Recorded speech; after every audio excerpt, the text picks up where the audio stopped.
Fellow Toastmasters, most honored guests.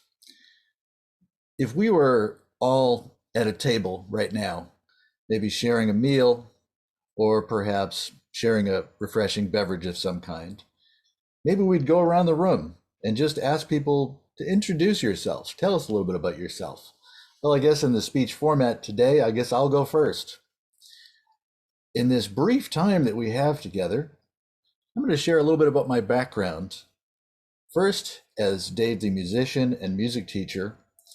Secondly, as Dave who is interested in philosophy. And then finally, how does that in the world integrate into Toastmasters? I'll just jump in with the Dave the musician and music teacher. I have had a love affair, which has never stopped, with the trombone and music since I was in elementary school. I was fascinated by the trombone of all things. I just couldn't believe the amazing sound that came out of this trombone and how shape-oriented it was. For those of you that may not know what this is, the slide trombone has a slide that goes in and out. That determines largely the pitch, whether it's higher, lower, your note choices. And I found it fascinating. Even back then, I was not fond of sort of being locked into pressing one button and only one note coming out. But in fact, it was very shape-oriented. You can sort of make creative choices.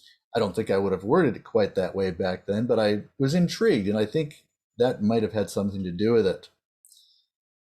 Then, as I got older, as my love for this music developed, I had a chance to get involved in something that I actually loved and I could communicate. And as a matter of fact, I think at that age, I really was not very good at expressing my thoughts, but yet somehow in music, it allowed me to express my feelings the best that I could at that time.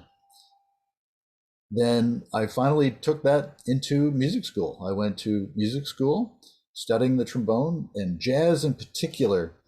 As I get older, I think I have developed a love which continues to this day for jazz because of its appreciation of irony in life, how it's true. We can have things that are overtly beautiful and you appreciate it, but then other things in life can be really challenging, perplexing, but yet the irony in that irony is actually beauty.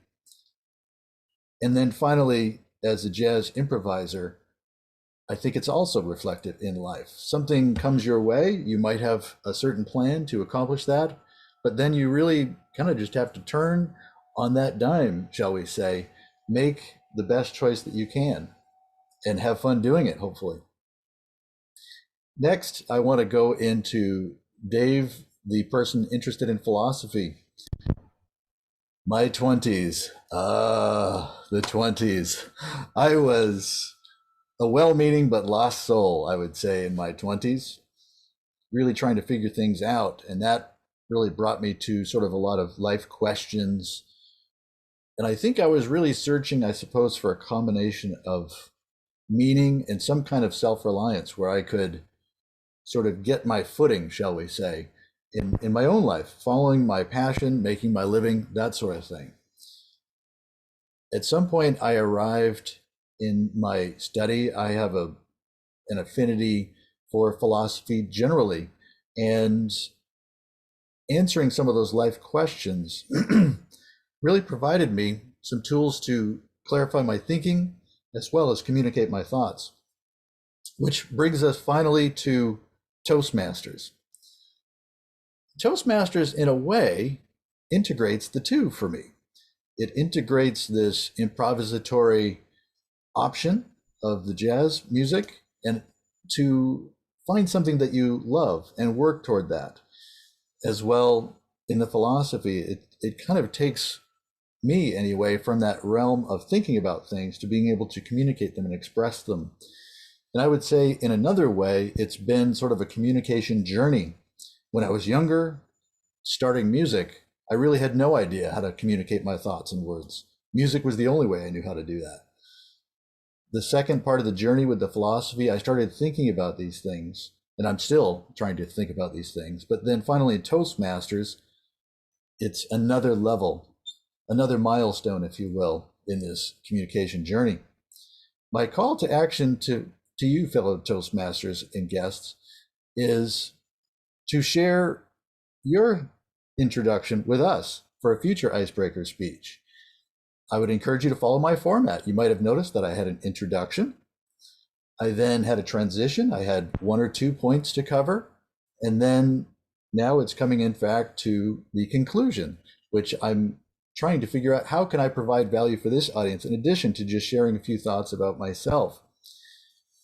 It has been an absolute pleasure, and I certainly look forward to hearing your contribution around our roundtable here in Toastmasters.